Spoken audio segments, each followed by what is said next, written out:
So stay in touch with your ex-girlfriend, or falling off the radar and blocking her number and running away from her, not keeping her number and so on. Well, there has to be a golden middle. And in this video, I'm going to give the answers that I promised to give to you, my audience, when it comes to keeping relationship with past girlfriends, right? Boyfriends, girlfriends, they all become part of our life.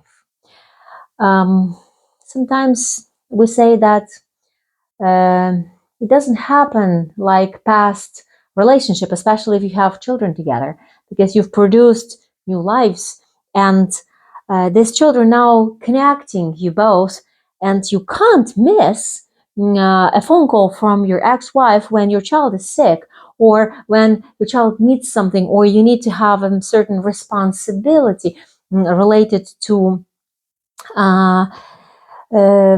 even an animal that you owned together, and she still keeps it, and you can help and you can take care of that. So speaking of connections and ties to past partners, there are several rules, and they're also simple, and my audience agreed at the speaking club that, first of all, past has to be past. What it means that we have emotional connection to our past partners, and it hurts to say goodbye, depending, of course, who leaves whom, but you need to disconnect emotionally from that person. And if the person keeps in touch with you, it's actually not helping, but it still gives a hint that that person has some hopes, or the story isn't over. And if you do not see any future, if you absolutely think that that's over, it has to be over, speak to that person about that. Put dots on I's, say goodbyes, and move forward. That will be easier for both of you. And only if you can't say goodbye, if you're really, really connected to that person, then, but not. No, past has to be past. Everybody agreed about that. Second thing, if you have results of your relationship, such as children, then you can't cross it out. And then the fact that you stay in touch with that person, that you care, you support, that you spend your time and money for the responsibilities that came with serious relationship that you had. Because if you have children, that obviously was a serious relationship. And you keep your word, because your kids is the most valuable thing, probably, that came to this world as a result of your relationship. And your following your obligations speaks very highly of you as a person, as a parent, as a human being that is responsible. Then the next rule, the third rule comes: do not speak badly of your partners, even if past partners, even if they were terrible with you. Because it always takes two to tango. And that person behaving terrible to you does not necessarily have to behave terrible to other people. Because there are situations when you provoke that person to behave like they do.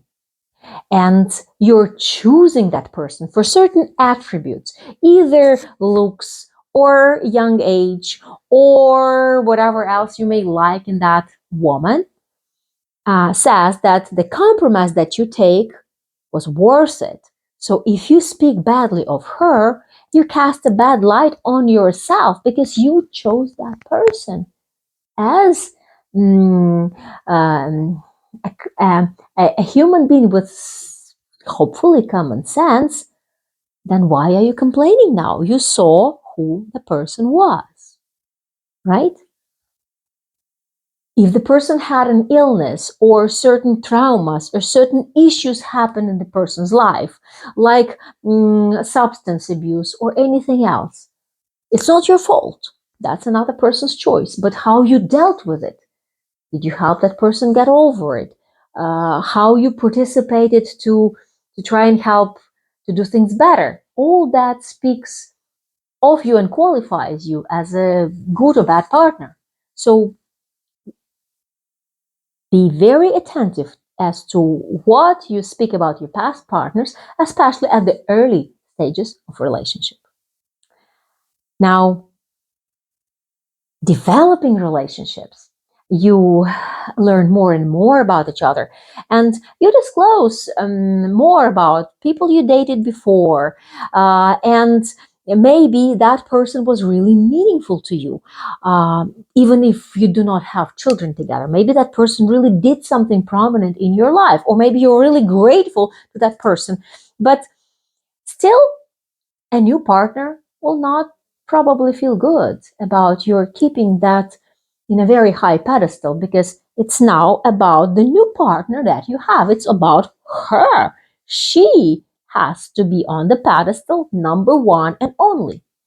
And you're dismissing previous partners and putting the new lady partner on the pedestal of your prioritizing her speaks volumes to her, and then she reciprocates. And that rule in a relationship is very well understood by those people who come to create new long-term relationships, because you don't need a matchmaker for situationships. Right now we are slowly coming to the question of situationships, right? This like friends with benefits thing. I threw the trigger. I instigated my speaking club members to speak about situationships and friends with benefits.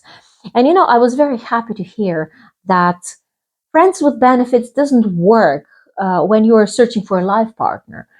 That's not the right thing to do, because you're giving false hopes to somebody. Yet you're also hiding yourself from something really serious that has to happen in your life. So people who come for searching for long-term relationships will not want situationships. And if you're looking for some like odd girlfriend, that's not me. Don't come to me as a matchmaker asking for, okay, I will date her and then we will see. No, my male clients are coming to me searching for a life partner, not just situationship. And what about you? What type of relations are you looking for?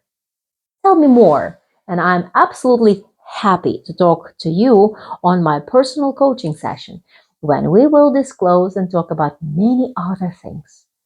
What type of relationships you want to build, what are your relationship expectations, your key life values, and everything that is important to you in your life, so that this new, real, true relationship, love, and a soulmate happens into your life.